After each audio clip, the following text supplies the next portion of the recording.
Fala, meu querido, fala, minha querida, como é que vocês estão? Olha, eu acabei de perceber agora que eu tô na câmerazinha pequena, mas vamos, que hoje a gente não vai perder tempo. A gente vai começar falando sobre a cobrança do uso de recursos hídricos, tá?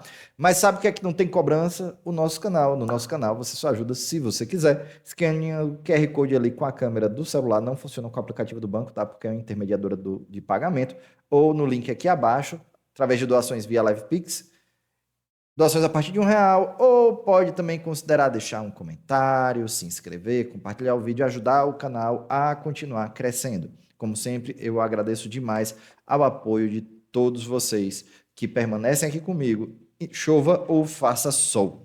Né? Eu vejo que tem uma galera aqui que está sempre por aqui, e aos recém-chegados sejam sempre muito bem-vindos. Vamos lá! Cobrança pelo uso de recursos hídricos. Qual é o objetivo? Aumentar a arrecadação? Não, não é isso, gente. Pode até ser lá no fundo do coração, mas a gente tem objetivos técnicos melhor elaborados quando a gente coloca na lei. Tá bom? Então, qual é a ideia da cobrança pelos recursos hídricos? Reconhecer a água como um bem econômico, tá? E quando a gente fala, né, de qualquer tipo de bem econômico, a sua valoração é extremamente importante para que você possa compreender o impacto disso na economia, sua relevância, né, do ponto de vista socioeconômico e conscientizar os usuários com relação ao valor daquele bem, tá bom?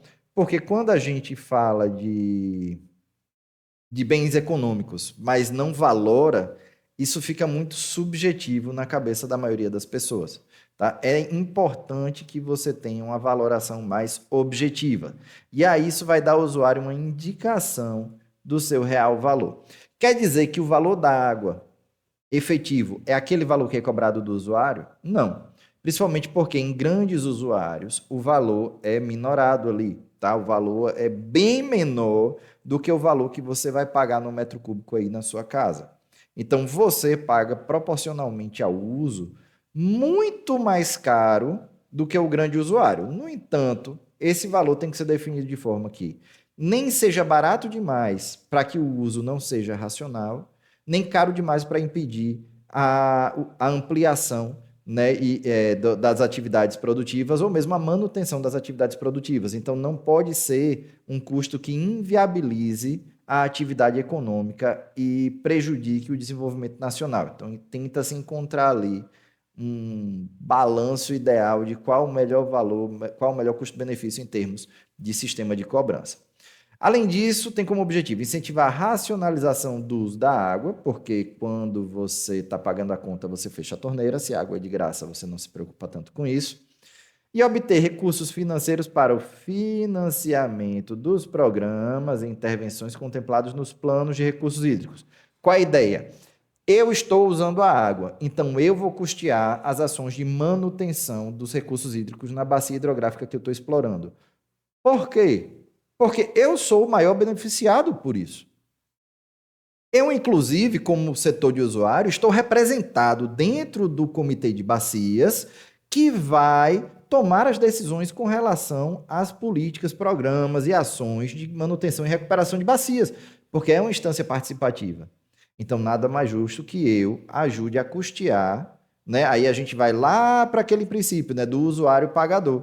Ajude a custear a recuperação, a melhoria e a manutenção da qualidade e do fornecimento da oferta da quantidade de água disponível ali naquela bacia, já que eu sou o maior beneficiário ali, numa primeira instância como consumidor final, tá? Então a ideia da cobrança pelo uso da água é levantar a grana sem ser dos impostos gerais para a manutenção das bacias hidrográficas, certo? E conscientizar as pessoas de que se você gastar mais, você vai pagar mais. Se você gastar menos, você vai pagar menos. Então, procure formas mais, como é que eu posso dizer, eficientes de utilizar a água dentro do seu processo ali produtivo. Serão cobrados os de recursos hídricos sujeitos à outorga, nos termos do artigo 12 desta lei. Por quê, gente? Por que que isso faz sentido? Porque os usos que não estão sujeitos à outorga são usos tidos pela própria legislação como insignificantes. Então, se eu não tenho um uso cujo impacto exige sequer que eu tenha uma outorga de direito de recursos hídricos, não faria sentido eu ser cobrado. Quem é que tem ali uma dispensa de outorga? É um agricultor muito pequeno. mesmo que você cobre pouco, você vai inviabilizar uma atividade que é muitas vezes de subsistência. A maioria das vezes, quando você tem a produção agrícola como uma atividade econômica primária ali, né, em termos de um ganho econômico significativo, você não vai conseguir fazer isso sem que esteja dentro do patamar de captação referente à necessidade de outorga. Porque lembrando, por exemplo, no estado da Bahia, a gente está falando de 43.200 litros por dia. Então dá 43 metros cúbicos. Pode parecer muita água, mas para a produção agrícola isso é bem pouco. Também limitado a meio litro por segundo, tá?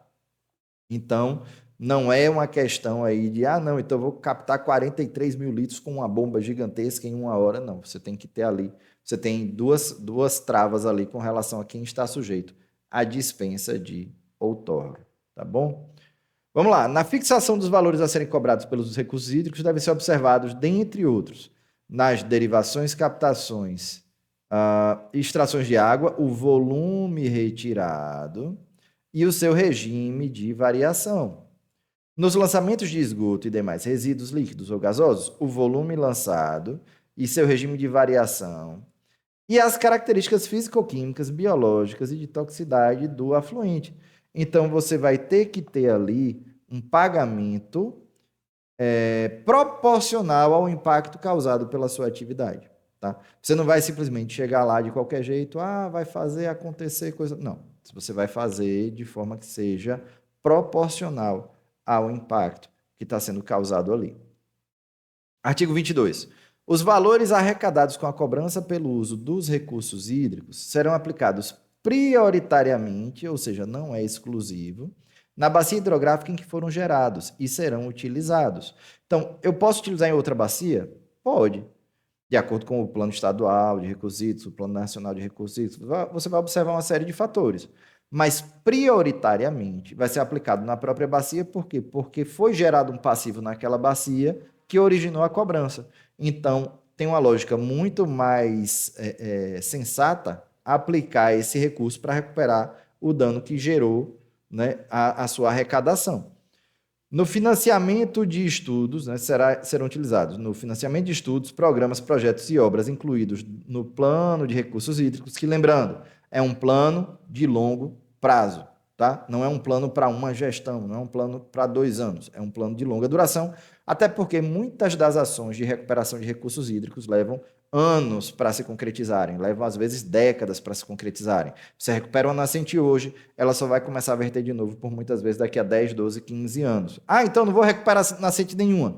Ok, então ela nunca mais vai voltar a verter, certo? Então você tem que pensar meio ambiente como algo de longa duração. A gente está falando de algo para a perpetuidade, para a eternidade, e não algo para o espaço de tempo de uma gestão. No pagamento de despesas de implantação e custeio administrativo dos órgãos e entidades integrantes do Sistema Nacional de Gerenciamento de Recursos Hídricos. Então, a ideia é que parte desse recurso se reverta para os próprios órgãos que administram o recurso hídrico nos estados, nos territórios. Abrimos aqui um parênteses. Esse dinheiro pode ser utilizado para outra coisa? Não, porque está estabelecido na lei as possibilidades de uso. Onde é que vai ficar esse dinheiro? Vai ficar lá na conta do Tesouro Nacional, a conta única da União?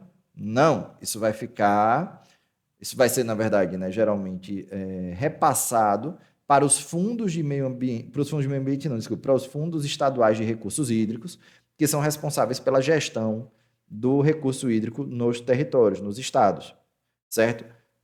E esse fundo, como é que funciona? Por que é que não vai para a conta do Tesouro? Porque está estabelecido em lei, a gente vai ver daqui a pouco. Você tem normas regulamentares de como esses fundos funcionam, como é que é feita a aplicação, destinação de recursos, tudo direitinho. Então, é uma coisa bem amarrada para que seja destinado, de fato, para aquilo que se propõe. Então, você não vai poder usar para construir escola, você não vai poder usar para construir penitenciária, você não vai poder usar para pavimentar a estrada. Tem que ser aplicado na bacia para ações voltadas para os recursos hídricos. A aplicação nas despesas previstas no inciso 2, que são as despesas administrativas deste artigo, é limitada a 7,5% do total arrecadado, ou seja, todo o restante vai para estudos, programas, projetos e obras, certo? E, novamente, tem que estar previstos no plano de recursos hídricos. Os valores previstos no caput deste artigo poderão ser aplicados a fundo perdido. O que é que significa fundo perdido? Que não vai ser devolvido, tá? Esse dinheiro, ele é investido, na verdade, para que uma obra se concretize e a obra e os resultados da obra que são o retorno esperado. Em projetos e obras que alterem de modo considerado benéfico para a coletividade a qualidade, a quantidade e o regime de vazão de um corpo hídrico. E aí essa questão de regime de vazão, vamos abrir aqui um parênteses, né? Quando você altera o regime de vazão, você está falando, por exemplo, de perenizar um rio que é intermitente. Esse ser benéfico para a coletividade, às vezes, não é o ideal do ponto de vista da biodiversidade, no sentido de que você vai alterar o ambiente ali. Quando você pereniza um rio, você muda as dinâmicas ambientais naquela região. Mas, né, você tem que levar também o ser humano e a sociedade em conta quando você lida com questões ambientais. A gente não está falando de coisas compartimentalizadas, separadas ali, cada um na sua caixinha. Tudo isso está integrado. Então, a mudança do regime de vazão de corpo d'água também está dentro do que se considera algo positivo, tá certo? Não vou avançar nisso aí. O sistema de informações agora, né, sobre recursos hídricos. Eu mostrei até para vocês na última aula como é que ele funciona, né? Mostrei assim por cima rapidinho, né? Pelo menos os dados de outorga. Você tem vários outros dados que estão disponíveis ali. Sistema de informações sobre recursos hídricos é um sistema de coleta, tratamento, armazenamento e recuperação de informações sobre recursos hídricos e fatores intervenientes em sua gestão. Os dados gerados pelos órgãos integrantes do Sistema Nacional de Gerenciamento de Recursos Hídricos serão incorporados ao Sistema Nacional de Informações sobre Recursos Hídricos. Então, gente, qual é a proposta desse sistema? É você ter uma base de dados que reúna todas as informações necessárias, tanto para a sociedade, né, ter noção do que está acontecendo, né, acompanhar, fiscalizar, quanto para os tomadores de decisão poderem embasar suas decisões de forma mais assertiva ali, né? Porque quanto mais informações você tem, melhor você pode decidir com relação à gestão de qualquer recurso. São princípios básicos para o funcionamento do sistema de informações sobre recursos hídricos. Descentralização da obtenção e produção de dados e informações.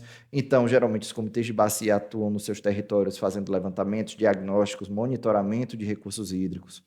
Coordenação unificada do sistema e acesso aos dados de informação garantido a toda a sociedade. A gente tem aquela página lá do Sistema Nacional que está disponível para qualquer pessoa acessar.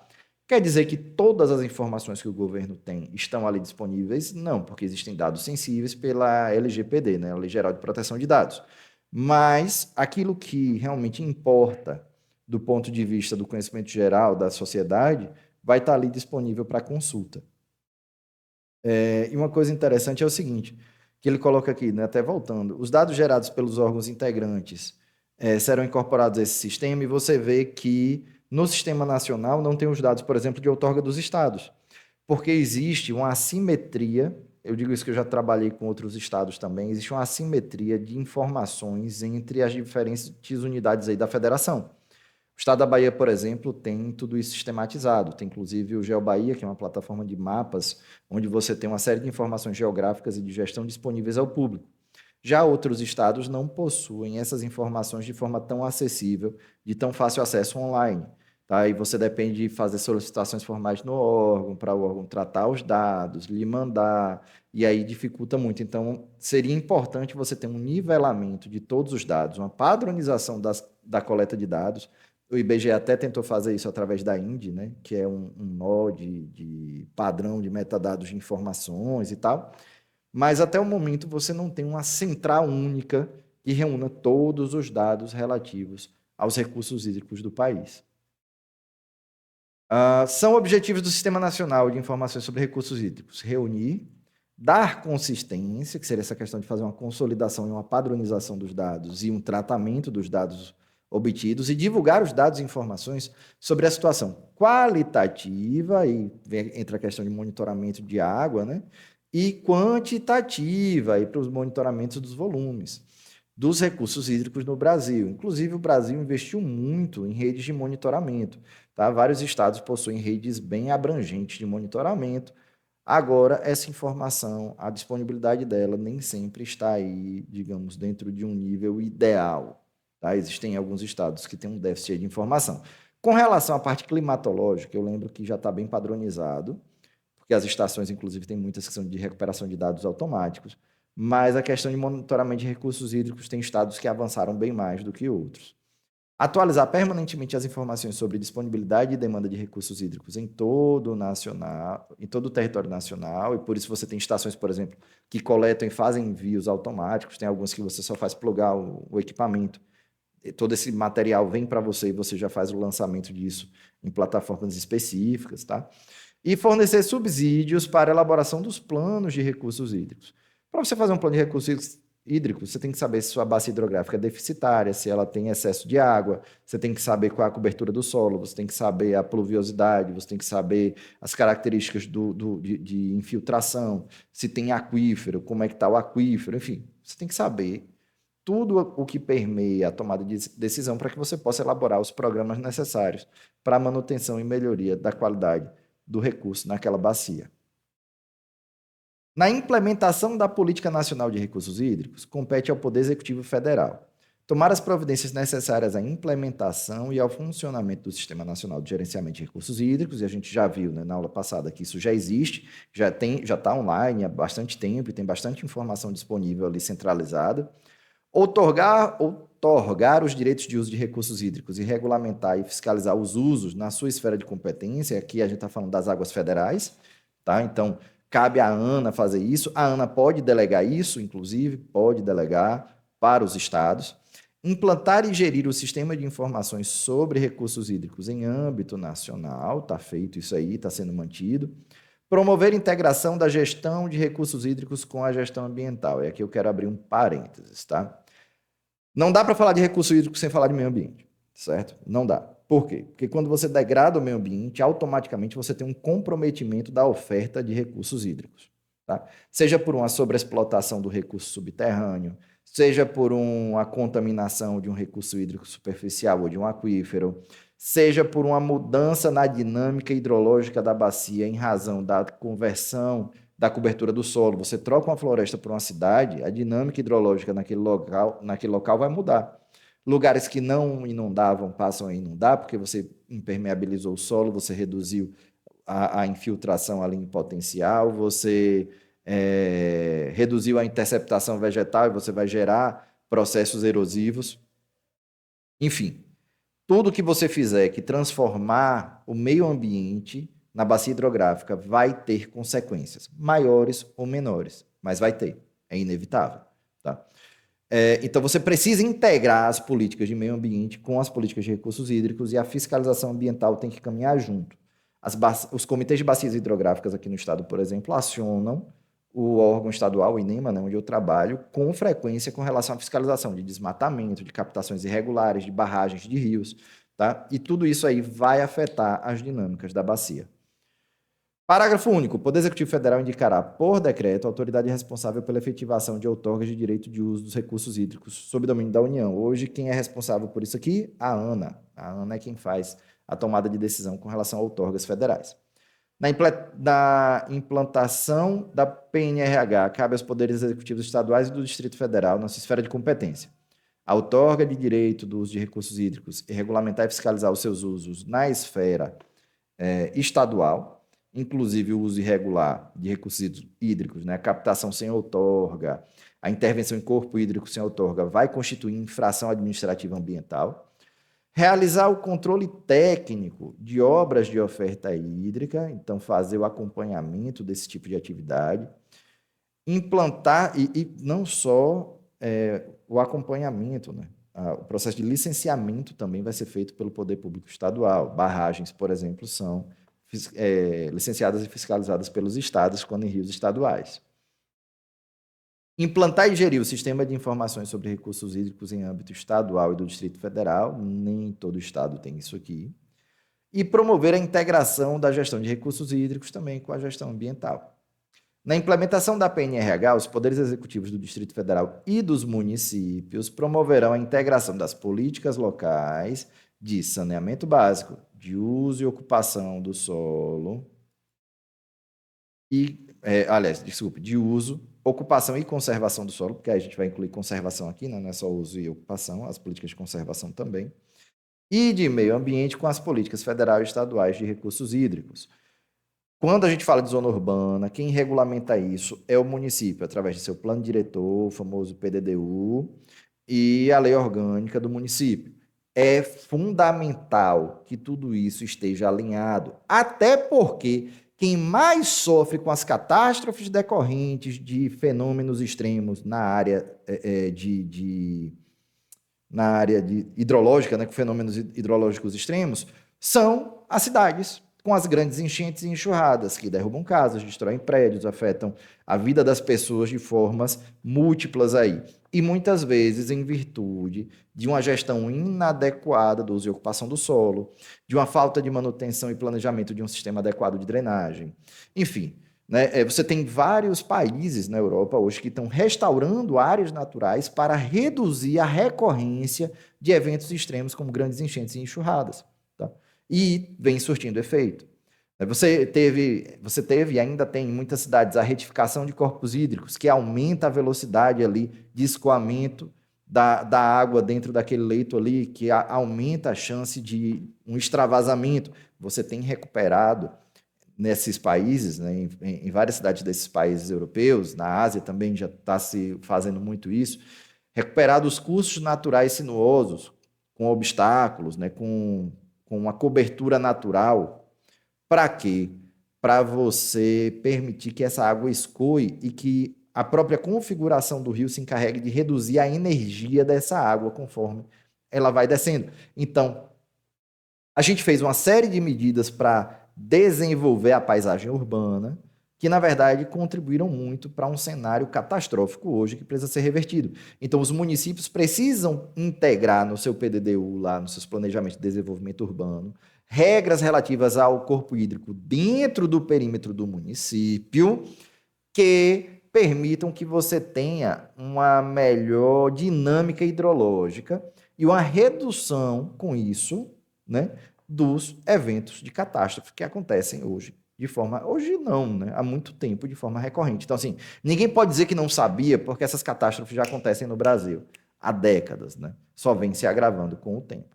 Antes de continuar, eu parei para fazer uma edição porque algo que eu não tinha falado antes é o seguinte: é importante também que, além dessas ações referentes ao urbanismo, planejamento urbano, gestão do recurso hídrico dentro do ambiente urbano, né, porque na zona rural o Estado tem mais autonomia para intervir do que o município. Tá? O município fica meio limitado com relação à aplicação de certas normas ou à possibilidade de legislar com relação a determinados temas.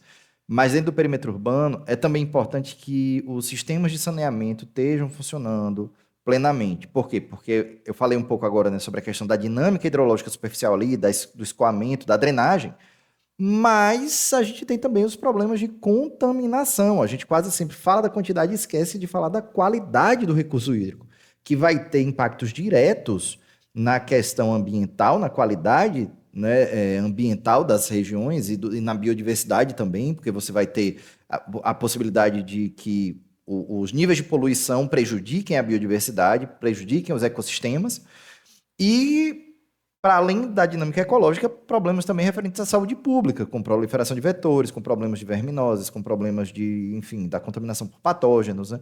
Então, a gente tem aí a necessidade premente de melhorar os nossos sistemas de saneamento, que o Brasil hoje é bastante deficitário aí nessa temática, tá bom?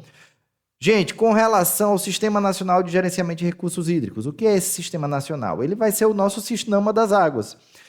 Ele vai ter os seguintes objetivos. Ele vai coordenar a gestão integrada das águas, então ele vai permitir que exista um diálogo entre municípios, entre setores, entre atores, para que as decisões de gestão sejam tomadas de forma mais adequadas. Arbitrar administrativamente os conflitos relacionados com recursos hídricos. E esse sistema nacional, como ele é integrado por diversos estados, por diversos comitês de bacias, ele vai ter a capacidade, inclusive, de intermediar, né, quando a gente falar do Conselho Nacional de Recursos Hídricos, de intermediar conflitos referentes a diferentes bacias que estão a montante e a jusante, quando uma tomar decisões ou quiser implementar obras ou atividades que podem ter impactos ali rio abaixo. Implementar a Política Nacional de Recursos Hídricos, a PNRH propriamente dita. planejar, regular e controlar o uso, preservação e recuperação dos recursos hídricos. Então, todos esses agentes vão ter diferentes papéis para um objetivo comum, que é a gestão integrada. E aqui, quando a gente fala de planejamento, regulação, controle, a gente está falando da gestão adequada através dos instrumentos que são criados na própria PNRH dos recursos hídricos e promover a cobrança do uso pelos recursos hídricos, dos recursos hídricos, né? Pelo uso de recursos hídricos. Então, os estados vão fazer a cobrança, o governo federal vai fazer as cobranças, né? Tudo isso é instituído ali geralmente dentro dos comitês de bacia, com participação popular, com participação do setor de usuário, de forma que tudo isso ocorra de forma sustentável e que sejam observados tanto os quesitos ambientais, de oferta de recurso, de manutenção de recurso, usuários, comunidades atingidas, que todo mundo seja ouvido na elaboração dessa política e em sua implantação efetiva. Porque não adianta nada você ter a política e você não ter uma gestão efetiva do recurso hídrico, né? O recurso, seja ele qual for. Quem é que vai integrar esse sistema? Conselho Nacional de Recursos Hídricos, que vai ter uma composição aí formada por múltiplos membros de diversas esferas, de diversas áreas de interesse, todas tangenciando a área de recursos hídricos, e aí vai lembrar um pouco o nosso CONAMA, né, o Conselho Nacional de Meio Ambiente, só que referente aos órgãos e agentes que vão ter vinculação com os recursos hídricos nos territórios. A Agência Nacional de Águas, né, que seria o equivalente ao nosso IBAMA, digamos assim, né, que é o órgão executor, que é uma agência, né, executora ali da parte de gestão, por exemplo, é a ANA que faz a outorga, né, é a ANA que gerencia os dados, é a ANA que, digamos assim, é quem tem ali o condão de tomar decisões referentes a recursos hídricos enquanto um órgão do executivo, né, enquanto um órgão central ali do executivo. Os conselhos de recursos hídricos dos estados e do Distrito Federal seria o equivalente aos conselhos estaduais de meio ambiente, né? Então, cada estado vai ter um conselho estadual e eles vão ter representações dentro do Conselho Nacional. Os comitês de bacias hidrográficas, que são as instâncias participativas compostas aí por membros da sociedade civil, usuários e poder público, que vão estar limitados à unidade territorial da bacia hidrográfica, certo? E que vão ter uma série de atribuições também que a gente vai discutir daqui a pouco.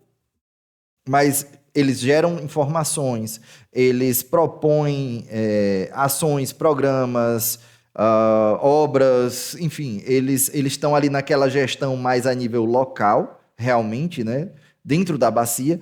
Lembrando que essas bacias pode ser uma bacia, pode ser uma subbacia, pode pegar um município, vários municípios, na maioria das vezes pega vários municípios, porque dificilmente uma subbacia, mesmo uma subbacia, dificilmente ela vai se limitar a um município, a não ser que seja um município absurdamente gigantesco, né?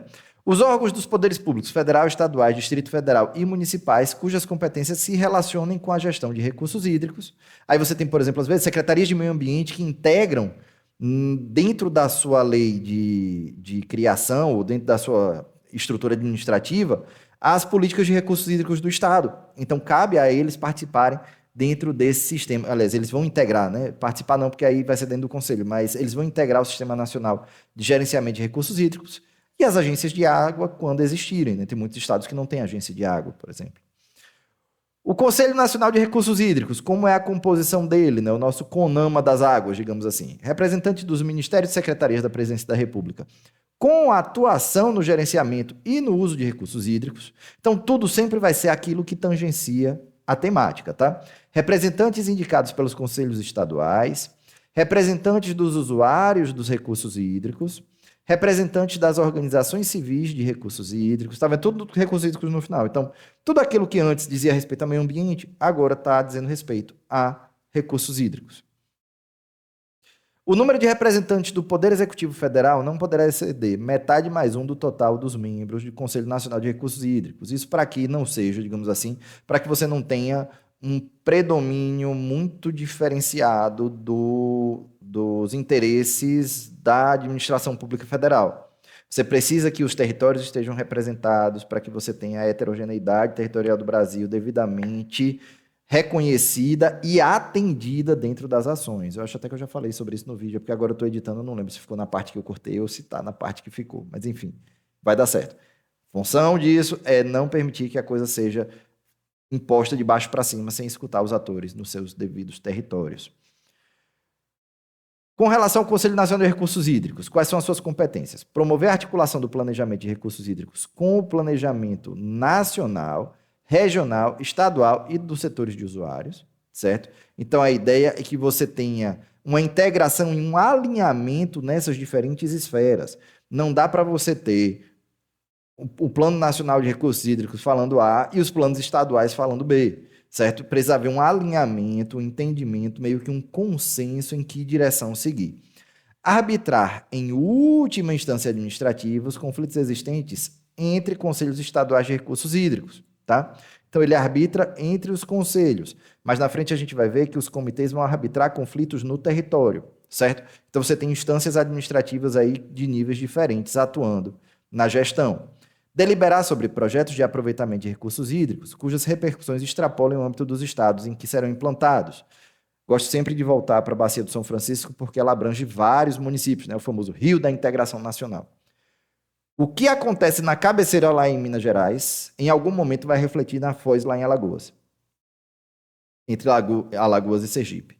Então, é importante que as tomadas de decisão que possam afetar, né, de forma significativa a oferta ou a qualidade de água a jusante daquele ponto, né, vamos dizer, você tem uma intervenção ali em Minas Gerais que vai reduzir em 50% a vazão do São Francisco.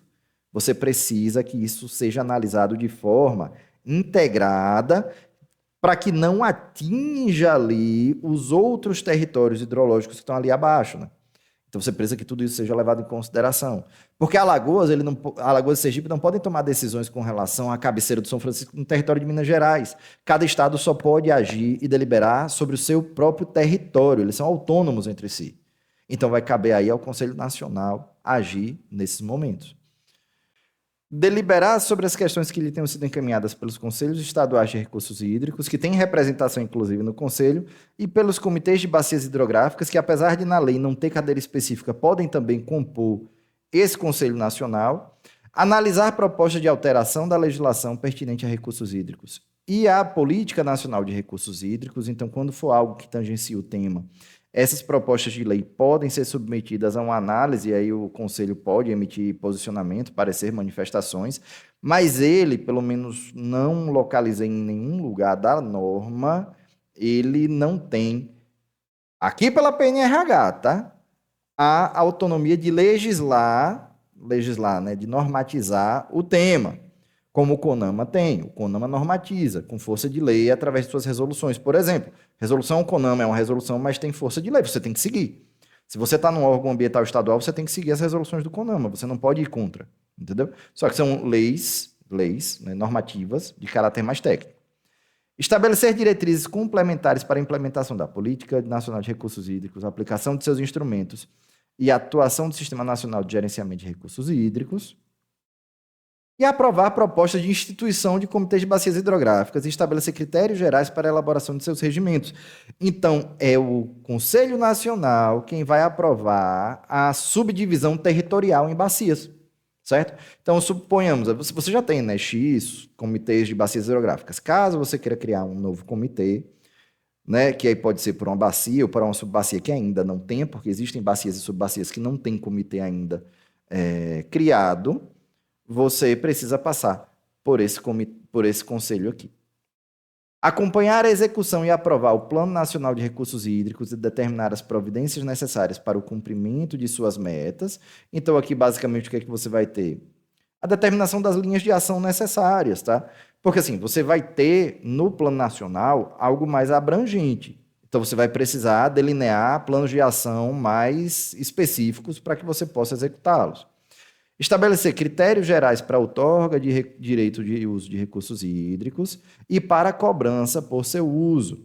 Então, por exemplo, questões relativas a o que é exigido outorga, o que é que não é exigido, o tipo de estudo que vai estar envolvido, tudo isso aí vai estar envolvido na atividade do Conselho Nacional. Zelar pela implementação da Política Nacional de Segurança de Barragens. Não vou adentrar esse tema específico, que é um tema mais técnico, eu não tenho domínio dessa legislação. Posso até, se vocês tiverem interesse, bota aqui embaixo.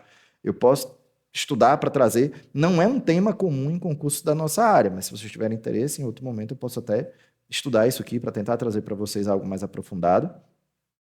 Estabelecer diretrizes para a implementação da Política Nacional de Segurança de Barragem, aplicação de seus instrumentos e atuação do Sistema Nacional de Informações sobre Segurança de Barragem. Apreciar o relatório de segurança de barragens, fazendo, se necessário, recomendações para a melhoria de segurança das obras, bem como encaminhá-lo ao Congresso Nacional. O Conselho Nacional de Recursos Hídricos será gerido por um presidente, que será o ministro de Estado da Integração e do Desenvolvimento Regional. Então, você vê que não é o ministro do Meio Ambiente, tá? Porque, vamos lembrar, a água, ele é um tema que tangencia o meio ambiente, mas não se limita ao meio ambiente.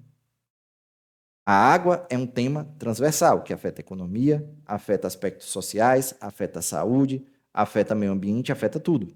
Então, não é o ministro do Meio Ambiente sozinho que vai responder. É o ministro de Estado da Integração e Desenvolvimento Regional, até porque é um bem econômico de caráter, de perfil estratégico para o desenvolvimento. E um secretário executivo que será o titular do órgão integrante da estrutura do Ministério da Integração e Desenvolvimento Regional, responsável pela gestão dos recursos hídricos, alguém específico da pasta de águas. Agora vamos falar, gente, dos comitês, tá? Que são a instância participativa, eu acho que é uma das instâncias mais importantes, porque é quem realmente vai levar as necessidades do território para dentro desse sistema. Os comitês de bacia hidrográfica terão como área de atuação a totalidade de uma bacia hidrográfica, uma subbacia hidrográfica, que nada mais é do que um recorte da bacia que alimenta o rio principal desta bacia. Então, subbacia hidrográfica de tributário do curso de água principal da bacia ou de tributário desse tributário. Pode ser uma bacia, uma subbacia ou uma microbacia. Ou um grupo de bacias ou subbacias hidrográficas contíguas, por exemplo. Você tem aqui no estado da Bahia o Comitê da Bacia Hidrográfica do Verde Jacaré, que são duas subbacias que se integram em um único comitê, a bacia do Rio Verde, a subbacia do Rio Verde e a subbacia do Rio Jacaré. E elas duas formam um comitê que responde por toda aquela região. A instituição de comitês de bacias hidrográficas em rios de domínio da União será efetivada por ato do presidente da República. Então, o Conselho vai se manifestar a respeito, mas ele só é de fato efetivado quando o presidente da República assina lá o documento. Compete aos comitês de bacias, no âmbito de suas áreas de atuação, promover o debate das questões relacionadas a recursos hídricos e articular a atuação das entidades intervenientes. Então, como uma instância participativa, você vai ter lá muitas vezes universidades, você vai ter lá órgãos de extensão rural, você vai ter lá órgãos de assistência técnica, fora o setor de usuários e a sociedade civil organizada. Então, lá é a instância de debate onde você vai conseguir, através, inclusive, da assistência técnica desses órgãos de diferentes setores, tentar conciliar e elaborar um plano e uma política para o território. E tudo isso vai nascer dos debates que são realizados nas reuniões periódicas que ocorrem nesses comitês, tá? Arbitrar em primeira instância administrativa, ou seja, é o primeiro de todos, os conflitos relacionados aos recursos hídricos.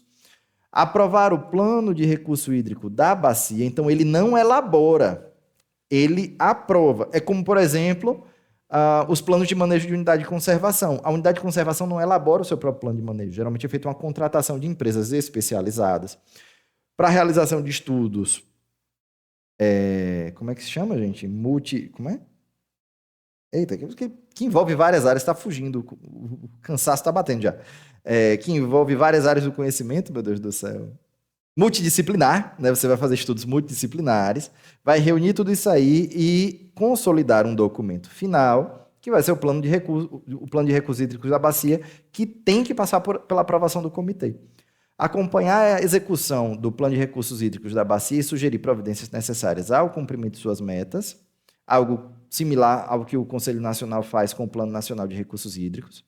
Propor ao Conselho Nacional e aos Conselhos Estaduais de Recursos Hídricos as acumulações, derivações, captações e lançamentos de pouca expressão para efeito de isenção da obrigatoriedade de outorga e direito de uso dos recursos hídricos, de acordo com os domínios destes.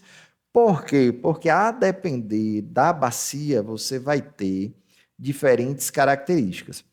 No caso do estado da Bahia, por exemplo, é um valor unificado para todas as bacias, é para todo o território do estado. mas os comitês de bacia podem propor medidas alternativas, volumes alternativos ao que está estabelecido hoje na norma geral. Estabelecer os mecanismos de cobrança pelo uso de recursos hídricos e sugerir os valores a serem cobrados. Uma coisa interessante, tem estados onde é instituída a cobrança apenas em alguns rios. Por quê? Porque o Comitê de Bacia estabeleceu os mecanismos de cobrança. Já outros comitês não avançaram nesse sentido e permanecem sem a cobrança pelo uso da água. O que é que resulta disso? Uma desigualdade no sentido do uso do recurso.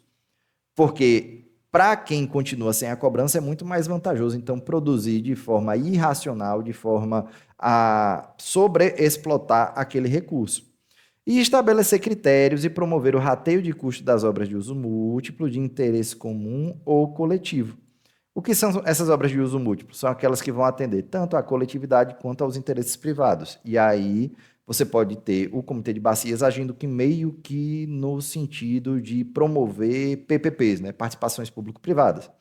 Porque se é de uso múltiplo, tanto cabe ao poder público chegar lá junto lá com o dinheiro, né, quanto a iniciativa privada, porque se você vai ser beneficiado, nada mais justo do que você chegar lá e participar também. Ah, não, mas eu já paguei o imposto. Sim, você já pagou o imposto, concordo plenamente que o recurso do imposto tem que ser aplicado para toda a coletividade, mas em determinadas situações pode ser o caso, sim, de haver uma participação mais específica. Por quê? Porque não é uma obra que vai se reverter em benefício direto à comunidade, mas em benefício direto à iniciativa privada. Isso acontece, por exemplo, em barragens de uso múltiplo, onde o uso predominante é a irrigação. Então, para abastecimento humano, você poderia ter como alternativa uma barragem muito menor e vedar a captação em determinados volumes. Com a participação da iniciativa privada custeando parte dessas obras, né? Primeiro, que você consegue acelerar esse processo, e segundo, que aí você tem, digamos assim, uma distribuição mais justa, porque, né, a quem se beneficia, o ônus também, né, ou pelo menos parte do ônus, de fazer o investimento. Né? No Brasil é muito comum que o Estado invista e a iniciativa privada explore. Tá? E antes que alguém diga assim, professor, o senhor é comunista. Não, é porque assim, é interessante que existem sistemas, e aí eu não vou especificar mas vou exemplificar. Sistema de abastecimento de água. Está acontecendo agora várias privatizações. Eu sou contra o saneamento privado? Não necessariamente. Mas é interessante que assim, você pega toda a parte de distribuição, toda a parte de condução, toda a parte de tratamento foi implantada, que é a parte mais cara, pelo setor público. O setor público operou por muito tempo, deficitário às vezes, para garantir o serviço público. Beleza. Aí, em alguns casos, não vou dizer que é geral, mas em alguns casos, quando o sistema se torna superavitário, que o poder público começa a receber, digamos assim, né, as benesses do investimento realizado para além do atendimento ao público, né? Por exemplo, você teve o caso da Sabesp, que era uma empresa que tem uma receita elevada, um lucro elevado e crescente, um lucro absurdo, a empresa tem. Aí, quando ela se torna altamente lucrativa, privatiza. Né? E aí, o dinheiro do imposto nessa hora serve. Então, nesses casos aí, gente, não estou querendo fazer política, tá? Nem sou de São Paulo. Eu só quero colocar isso. Então, às vezes, é importante que a iniciativa privada também arque com o ônus do investimento, não só colha os frutos do investimento. Né? É aquela coisa.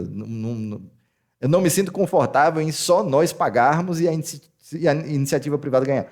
Mas, enfim, isso é uma discussão política. Eu já disse, eu não quero discussão política no canal. Me perdoem, tá? Mas é só para poder contextualizar mais ou menos essa questão do rateio de custo de obra e por que isso aí faz sentido, tá? Parágrafo único. Das decisões dos comitês de bacias hidrográficas, caberá ao recurso do Conselho Nacional e aos Conselhos Estaduais de Recursos Hídricos, de acordo com a sua esfera de competência. Vamos seguir. Me desculpem, sério, não quero entrar em debates políticos, não é meu interesse aqui, até porque eu acho que desvirtua o objetivo do canal, certo? Me perdoem, não se sintam ofendidos, é apenas uma opinião. Comitês de bacias hidrográficas ainda. Os comitês de bacias hidrográficas são compostos por representantes da União, dos Estados e do Distrito Federal, cujo território se situem, ainda que parcialmente, em suas respectivas áreas de atuação. dos municípios que estão situados no todo ou em parte em sua área de atuação, dos usuários, aqui são os consumidores, tá? Aí a empresa, é a indústria, é o produtor rural, das águas de sua área de atuação e das entidades civis de recursos hídricos com atuação comprovada na bacia. Então, o pessoal, às vezes, certas organizações querem participar de todos os comitês de bacia hidrográfica, porque não, mas eu cuido das águas. Não, mas você está trabalhando no território? Você tem atuação no território? Porque, assim, existem também bônus de participar de comitês, como a participação em instâncias de decisão, como acesso a congressos, acessos a seminários, acessos a fóruns de discussão, e que são, em grande parte, custeados pelo poder público, porque o recurso do pagamento pelo uso vai ser usado também para a manutenção da estrutura administrativa daquelas estruturas necessárias, e dentre elas o Comitê de Bacia também é beneficiado. Então, assim, tem entidades que querem participar em tudo, mesmo não tendo envolvimento no território. Né? Então, a atuação deve ser comprovada na bacia para que a entidade possa compor o respectivo comitê. Beleza? O número de representantes de cada setor mencionado neste artigo, bem como os critérios para sua indicação, serão estabelecidos nos regimentos dos comitês. Gente, para quem não tem familiaridade com essas instâncias administrativas, o regimento é basicamente os termos de funcionamento da instituição, tá? Limitada a representação dos poderes executivos da União, Estado, Distrito Federal e municípios à metade do total de membros. Então, a ideia é que você tenha uma paridade entre poder público e sociedade civil e usuários, tá? Para que não fique uma coisa desigual demais. Nos comitês de bacias hidrográficas de bacias de rios fronteiriços e transfronteiriços de gestão compartilhada, a representação da União deverá incluir um representante do Ministério das Relações Exteriores. Nos comitês de bacias hidrográficas de bacias cujos territórios abranjam terras indígenas, devem ser inclusos representantes da FUNAI e das comunidades indígenas ali residentes e com interesses na bacia. A participação da União nos comitês de bacias hidrográficas com área de atuação restrita a bacias de rios sob domínio estadual dar-se-á na forma estabelecida nos respectivos regimentos. Os comitês de bacias hidrográficas serão dirigidos por um presidente e um secretário eleito entre seus membros. Agora, uma coisa interessante é que as decisões geralmente são tomadas por votação nas reuniões dos comitês. Por isso é um comitê, é um órgão colegiado. Então, as decisões, via de regra, não são decisões monocráticas do presidente, são decisões do colegiado. E eu vou fazer uma pausa aqui para beber água, a gente retoma já. Vamos lá, gente, agora das agências de água, tá? As agências de água, cadê minha canetinha aqui? Aqui. Exercerão a função de secretaria executiva do respectivo ou respectivos comitês de bacia hidrográfica. As agências de água terão a mesma área de atuação de um ou mais comitês de bacia hidrográfica. Parágrafo único. A criação das agências de água será autorizada pelo Conselho Nacional de Recursos Hídricos ou pelos Conselhos Estaduais de Recursos Hídricos mediante solicitação de um ou mais comitês de bacia hidrográfica. No caso, por exemplo, da Bahia, a Bahia não tem agência de água. Quem é que faz esse papel hoje no Estado? Hoje, no Estado, quem faz esse papel é a própria autarquia responsável pela gestão das águas, que é o INEMA, que é o Instituto de Meio Ambiente e Recursos Hídricos da Bahia, certo? Então, essa função, na ausência de uma agência, pode ser desempenhada por outro ente que esteja responsável pela execução desse tipo de atividade. A criação de uma agência de água é condicionada ao atendimento dos seguintes requisitos: prévia existência do respectivo ou respectivos comitês de bacia hidrográfica e a viabilidade financeira assegurada pela cobrança do uso de recursos hídricos em sua área de atuação. Então, a própria cobrança pelo uso do recurso hídrico deve custear a instalação e operacionalização da agência de água no respectivo ou nos respectivos comitês de bacias. Compete às agências de água, no âmbito de sua área de atuação, manter o balanço atualizado da disponibilidade de recursos hídricos em sua área de atuação. Lembrando que esse balanço aqui, na verdade, gente, é o balanço da bacia hidrográfica, é a disponibilidade de recurso hídrico da bacia. Existem bacias que vão ser deficitárias, que perdem recurso acumulado com o tempo, existem bacias com excesso, mas quem é que vai analisar e quem é que vai estar fazendo a gestão desse recurso? A agência de água. Manter o cadastro de usuário de recursos hídricos. Aqui você vai ter tanto, quando a gente fala de usuários, gente, a gente não está falando de outorga, a gente está falando de todo mundo que depende disso aqui. Então você vai ter o quê? Abastecimento público, você vai ter captações para irrigação, captações para indústria. Todos os usuários devem estar em uma base de dados. Por quê? Porque a captação de recursos hídricos é um dos sistemas de saída de recurso hídrico da bacia. Em alguns casos, pode ser até mesmo o principal fator de saída, né, de retirada de água da bacia. Então, isso aí a gente tem aonde hoje? Se fala muito, se discute muito no Cerrado, onde você tem um balanço hídrico dos aquíferos, né, ou seja, das reservas subterrâneas de água, negativo em razão da intensa captação a partir dos aquíferos através de poços tubulares. Então, o que é que vai acontecer nesses casos? A tendência é que, com o tempo, você leve à exaustão essa reserva de água que está ali embaixo. Quem vai manter esse cadastro de usuários aqui? Quem vai manter esse cadastro de usuários e esse balanço aqui vai ser a agência de águas responsável para que você tenha um controle das entradas e saídas, porque, novamente, sem o cadastro de usuário, tá, você não consegue calcular o balanço, porque balanço é entrada menos saída. Não sei se deu para entender. Então, basicamente, se o balanço é entrada menos saída e os usuários são responsáveis pela saída, então você precisa colocar aqui dentro dessa saída, além do escoamento superficial, além da vazão natural ali que tem a vazão basal que vai para o oceano, né, eventualmente, ou para alguma outra drenagem, você tem que levar em consideração também aquilo que é retirado da bacia ou da microbacia, como seja, para consumo direto do setor de usuários. Efetuar, mediante delegação do outorgante, a cobrança pelo uso de recursos hídricos. Analisar e emitir pareceres sobre projetos e obras a serem financiados com recursos gerados pela cobrança pelo uso de recursos hídricos e encaminhá-los à instituição financeira responsável pela administração desses recursos. Então, a agência de águas vai se manifestar favorável ou desfavorável à implantação de determinadas obras e vai manifestar, ó, é isso aí, destine o recurso, coisa e tal. Porque a agência de águas vai estar responsável também pela gestão dos recursos advindos da cobrança. Acompanhar a administração financeira dos recursos arrecadados, como vocês podem ver, né, com a cobrança pelo uso de recursos hídricos em sua área de atuação. Gerir o sistema sobre recursos hídricos em sua área de atuação. Celebrar convênios e contratar financiamentos e serviços para a execução de suas competências. Elaborar a sua proposta orçamentária e submetê-la à apreciação do respectivo ou respectivos comitês de bacia hidrográfica.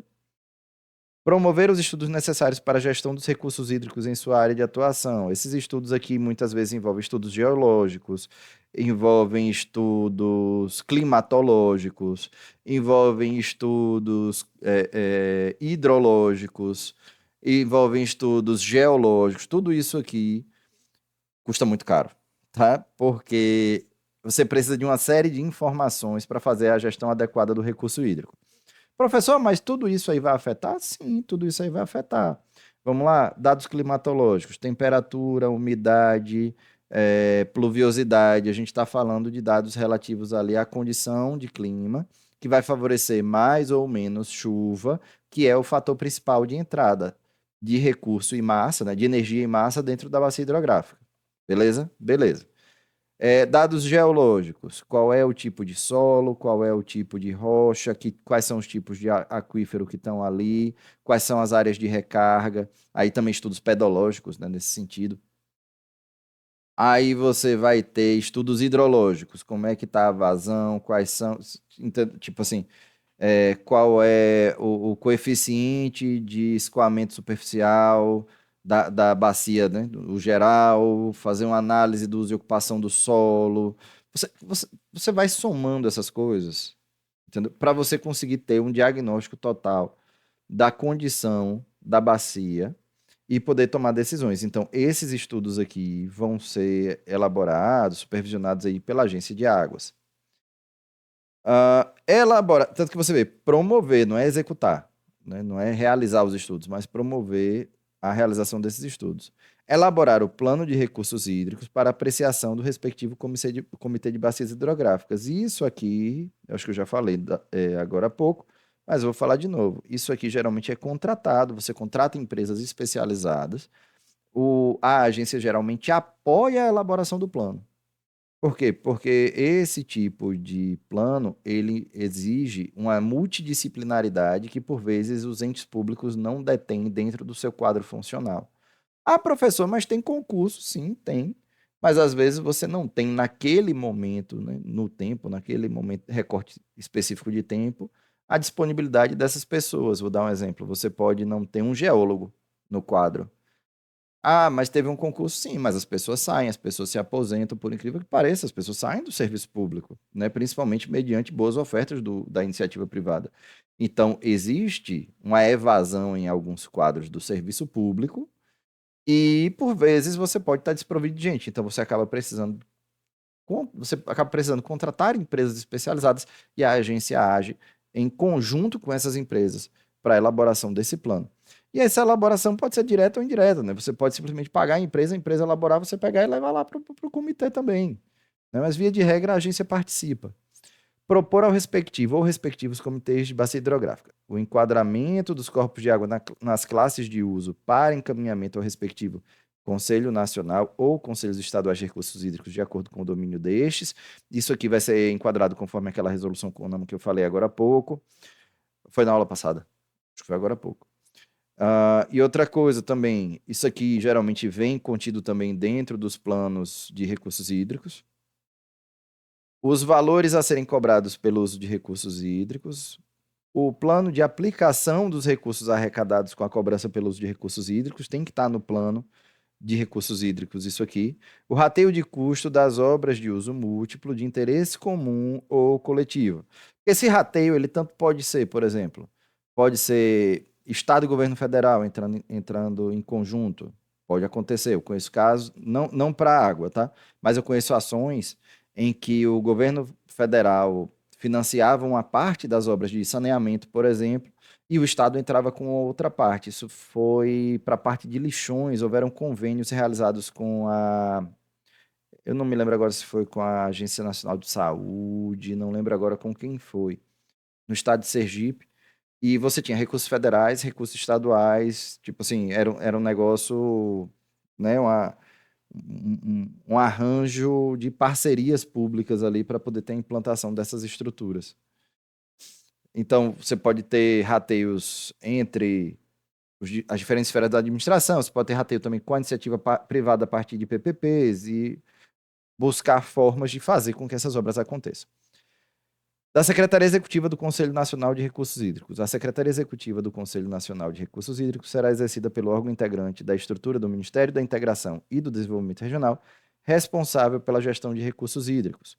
Compete à Secretaria Executiva do Conselho Nacional de Recursos Hídricos prestar apoio administrativo, técnico e financeiro ao Conselho Nacional de Recursos Hídricos, instruir os expedientes provenientes dos conselhos estaduais e dos comitês de bacias hidrográficas. Aqui está 1, 3 e 5, porque o resto foi revogado. Viu?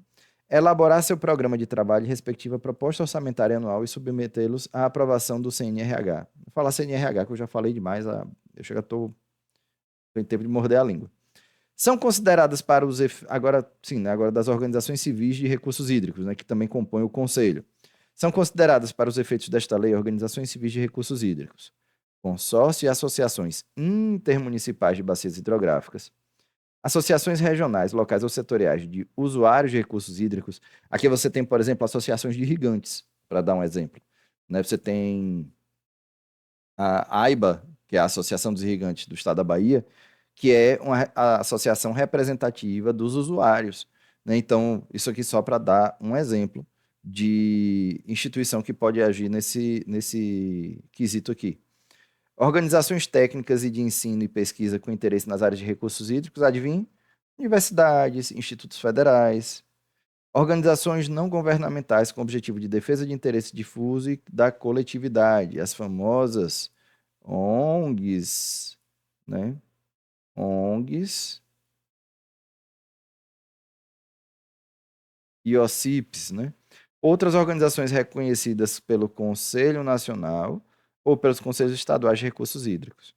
Para integrar o Sistema Nacional de Recursos Hídricos, as organizações civis de recursos hídricos devem ser legalmente constituídas, ou seja, você precisa ter um CNPJ, ter um estatuto tudo direitinho, bonitinho, um contrato social, não me lembro agora os detalhes, mas basicamente você tem que seguir todos os ritos para que sua associação, sua instituição exista formalmente. Tá? Não pode ser simplesmente, não, eu me organizei aqui com o pessoal e temos uma associação, tá? Cadê seu CNPJ? Não, a gente só se junta. Não vai funcionar. Praticamente tudo que você queira fazer em termos de participação civil dentro de estruturas de governo, estruturas de gestão pública, você precisa ter a formalização dos grupos do qual você faz parte. Uma brigada de combate a incêndios florestais. Para receber equipamentos, por exemplo, geralmente ela precisa abrir um CNPJ, como associação. Aí, a partir disso, por quê? Porque equipamentos para combate a incêndio são um recurso público, são geralmente fornecidos pelo poder público, né? Porque é do interesse público o combate a incêndios florestais, então esse pessoal entra como voluntário, né? Esses brigadistas entram como voluntários no combate. O Estado faz o quê? Apoia através de equipamento, logística, alimentação, para que eles desempenhem essa função. Os equipamentos precisam que haja alguém que se responsabilize, e aí, via de regra, não é a pessoa física, é a brigada que vai se responsabilizar. E a brigada, para existir formalmente, precisa ter um CNPJ constituído. Isso aí, para qualquer coisa, gente, que você vá querer. Eu quero trabalhar com o poder público. Eu quero vender para o poder público. Eu quero participar de licitações. Você geralmente vai precisar. Você pode participar com o CPF, tá? Mas existem coisas que você vai precisar de um CNPJ. Licitações eu ia comentar, mas se eu não me engano, você tem condições de participar como pessoa física de determinados tipos de pregões. Com relação às infrações e penalidades, isso aqui é uma atualização para que você tenha infrações contra o ordenamento que protege, né, e que regula o uso dos recursos hídricos.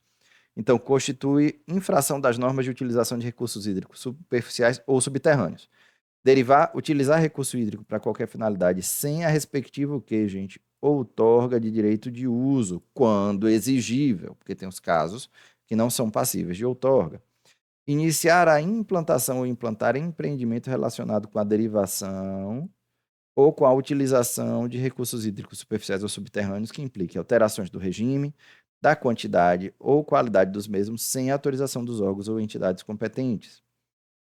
Utilizar-se dos recursos hídricos ou executar obras ou serviços relacionados com os mesmos em desacordo com as condições estabelecidas na outorga. Então, por vezes, você pode ter uma situação na qual o cidadão está captando a mais.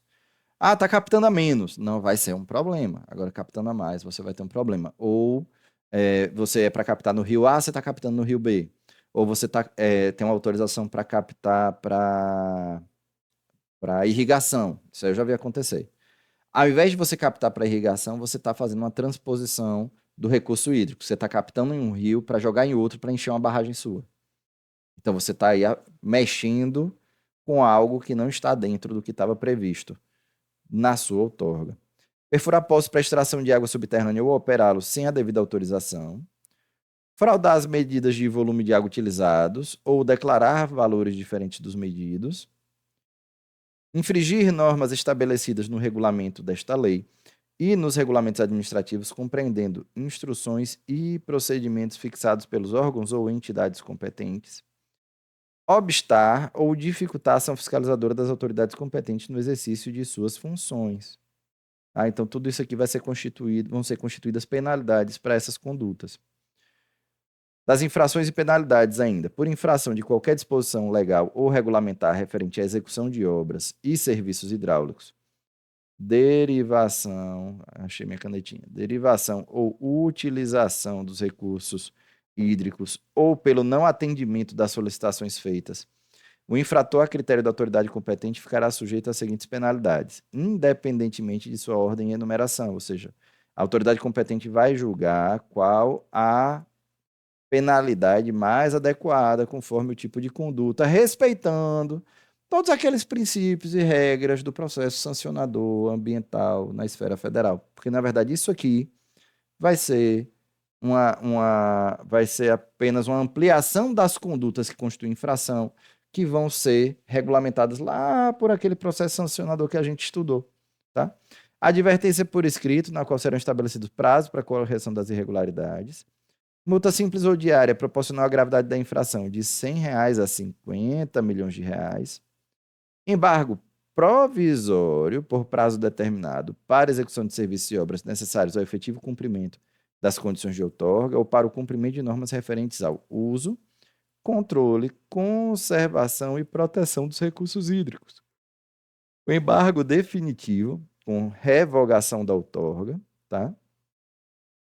E se o embargo é definitivo, manter a outorga sem ela poder ser utilizada, você estaria reduzindo a capacidade de uso daquele recurso hídrico para outras pessoas, né? Então, se a pessoa teve um embargo definitivo, ou seja, é permanente a interrupção da atividade, volta o recurso a estar em disponibilidade, né?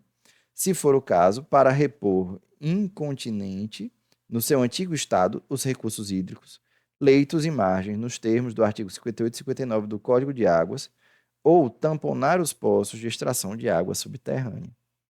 Sempre que da infração cometida resultar prejuízo a serviço público de abastecimento de água, riscos à saúde ou à vida, perecimento de bens ou animais ou prejuízo de qualquer natureza a terceiros, a multa a ser aplicada nunca será inferior à metade do valor máximo combinado em abstrato.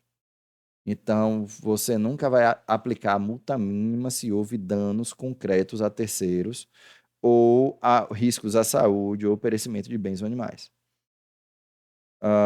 No caso dos incisos 3 e 4, que são os embargos provisório e definitivo, independentemente da pena de multa, serão cobrados do infrator as despesas que incorrer a administração para tornar efetivas as medidas previstas nos citados incisos, na forma dos artigos 36, 53, 56 e 58 do Código de Água, sem prejuízo de responder pela indenização dos danos que der causa, a velha responsabilidade civil, tá? Da aplicação das sanções previstas neste título, caberá recurso à autoridade administrativa competente nos termos do regulamento. Em caso de reincidência, a multa será aplicada em dobro. Lembrando que a reincidência, via de regra, é aplicada a partir do julgamento do auto de infração, tá? E não da sua aplicação. O Conselho Nacional de Recursos Hídricos e aqui disposições gerais e transitórias, tá? Aqui para a gente fazer o fechamento. O Conselho Nacional de Recursos Hídricos e os conselhos estaduais poderão delegar a organizações sem fins lucrativos relacionadas no artigo 47 desta lei, por prazo determinado, o exercício de funções de competência das agências de água, enquanto estes organismos não estiverem constituídos. Enquanto não estiver aprovado o regulamento do Plano Nacional de Recursos Hídricos, a utilização dos potenciais hidráulicos para fim de geração de energia elétrica continuará subordinada à disciplina da legislação setorial específica, que é uma legislação do setor de energia, inclusive com relação aos royalties provenientes da geração de energia. O Poder Executivo, no prazo de 120 dias a partir da publicação desta lei, encaminhará ao Congresso Nacional o projeto de lei dispondo sobre a criação das agências de água. Artigo 54. O artigo 1º da Lei 8.001 de 90 passa a vigorar com a seguinte redação. Aqui ele traz uma distribuição mensal de compensação financeira referente à geração de energia, tá? 25% aos estados, 65% aos municípios, 3% ao Ministério da Integração e Desenvolvimento Regional, 3% ao Ministério de Minas e Energia, 4% ao Fundo Nacional de Desenvolvimento Científico e Tecnológico, FNDCT, criado pelo Decreto 719 de 1969. Então, 25% vai para os estados, 65% vai para o município, certo? Isso aqui é da compensação financeira, não é da receita gerada, porque o empreendimento é uma empresa, né? Então, é a história. Isso aqui é a mesma história daquela outra situação que a gente falou. É o percentual do percentual. Maravilha? Tá. Acabei de ver que me repeti aqui. Certo. A cota destinada à Secretaria de Recursos Hídricos do Ministério do Meio Ambiente, dos Recursos Hídricos e da Amazônia Legal será empregada na implementação da Política Nacional de Recursos Hídricos e do Sistema Nacional de Gerenciamento de Recursos Hídricos e na gestão da Rede Hidrometeorológica Nacional, que é aquela rede de monitoramento. Aí você vê, é hidrometeorológico, então tanto pega aspectos físicos, climáticos, quanto aspectos referentes à vazão e alguns dados de qualidade de água. Então, assim, os estados, eles operam essa rede aí, essa rede é mantida a nível federal. A cota destinada ao DENAI será empregada na operação e expansão de sua rede hidrometeorológica, no estudo de recursos hídricos e em serviços relacionados ao aproveitamento de energia hidráulica. Os novos percentuais definidos no caput deste artigo entrarão em vigor no prazo de 180 dias, contados a partir da data de publicação desta lei. Gente, o conteúdo era esse, misericórdia. Vamos responder questão para a gente se livrar disso aqui de uma vez por todas. Tá? A Política Nacional de Recursos Hídricos, gente, é uma lei que eu considero assim, extremamente complexa. Você vê, ela é menor do que aquela lei do, do processo sancionador ambiental, infinitamente menor, 1/3 do número de artigos. Mas você vê que dentro desse 1/3, ela vai tratar de uma infinidade de coisas. Então, tem uma série de regulamentos específicos, muita coisa fica a cargo dos órgãos que operacionalizam as coisas nos territórios, né? Então, assim, é uma forma de, tipo assim, a lei ela vai trazer o arcabouço geral da coisa, né? E os detalhes vão ser operacionalizados principalmente a partir dos planos, porque os planos eles são personalizáveis, né?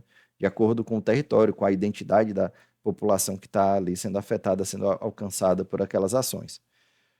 Questões 2014, CESP-SEBRASP, Câmara dos Deputados, analista legislativo, consultor legislativo, área 10. Eu ia dizer área X, para você ver como é que está o negócio. Julgue os itens subsecutivos referentes à Política Nacional de Recursos Hídricos. O uso dos recursos hídricos para a geração de energia elétrica, embora esteja sujeito à obtenção de outorga, é isento de cobrança. É errado, certo? O uso de recursos hídricos ele pode ser, sim, passível de cobrança, é uma atividade econômica, e, inclusive, isso aí vai refletir também, isso vai se somar à compensação, tá? A cobrança não é a compensação, uma coisa é uma coisa, outra coisa, e as duas coisas não são a mesma coisa.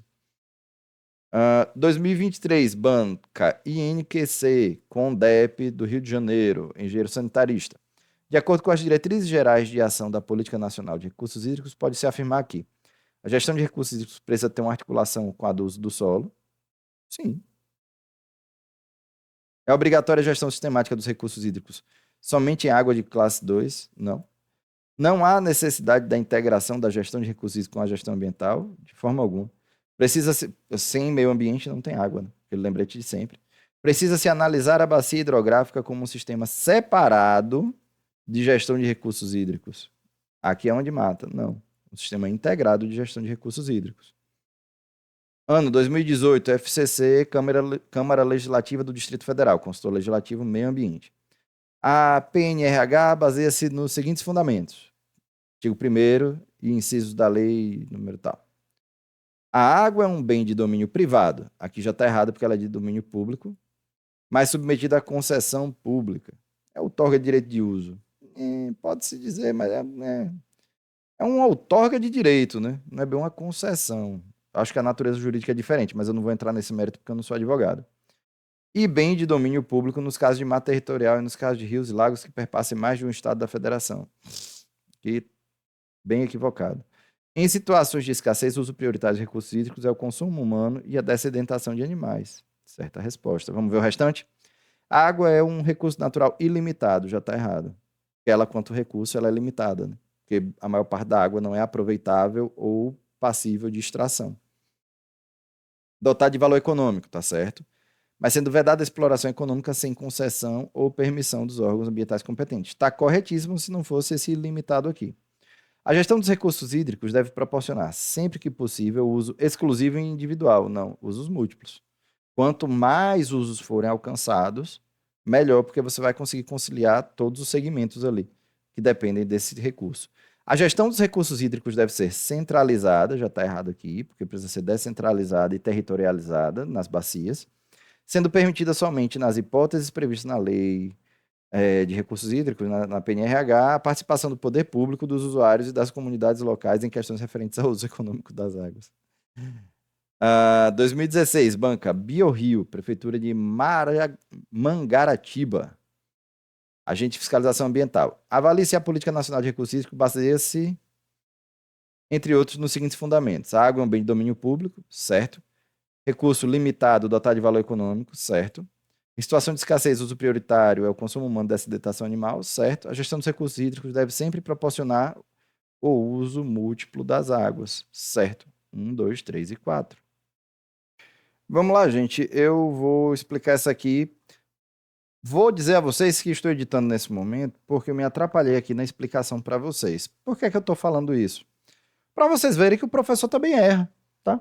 Lembrem-se que eu estou estudando para os concursos, assim como vocês, e que eventualmente a gente se atrapalha, até o professor vai se atrapalhar. Então eu estou cortando, estou editando e estou fazendo questão de dizer a vocês que eu me atrapalhei para que vocês absorvam que errar e se atrapalhar nessa etapa aqui é normal, tá? Isso vai acontecer bastante com todos nós, tá? Então, assim, tenham calma, tenham uma certa tolerância com vocês, que às vezes a gente vai se atrapalhar, vai ter dias melhores, dias piores, o importante é ter consistência na preparação, tá? Dado o recadinho do coração, ano 2024, Banca CESP Sebrasp, Cagepa da Paraíba, engenheiro químico. Os objetivos da Política Nacional de Recursos Hídricos incluem a gestão dos recursos hídricos, que deve ser descentralizada e contar com a participação do poder público, dos usuários e comunidades. Isso está na lei? Tá. Isso é um objetivo? Não. Isso aqui é um fundamento. Um fundamento é uma diretriz, mas não é um objetivo, certo? Assegurar a atual e futuras gerações a necessária disponibilidade de água é o objetivo, né? Em padrões de qualidade adequados aos respectivos usos, sim. E a utilização racional e integrada dos recursos hídricos, incluindo transporte aquaviário, com vista ao desenvolvimento sustentável, sim. Então, isso aqui, sim, vão ser os objetivos, tá? O 1, se eu bem me lembro, vai ser um fundamento. Se eu tiver errado, deixa aqui nos comentários, tá bom? Então, opções 2 e 3. Maravilha? Vamos para a próxima questão. 2023, setup, Prefeitura de Óbidos, técnico em meio ambiente. São instrumentos da Política Nacional de Recursos Hídricos. Os planos de recursos hídricos, certo. A outorga de direito de uso, certo.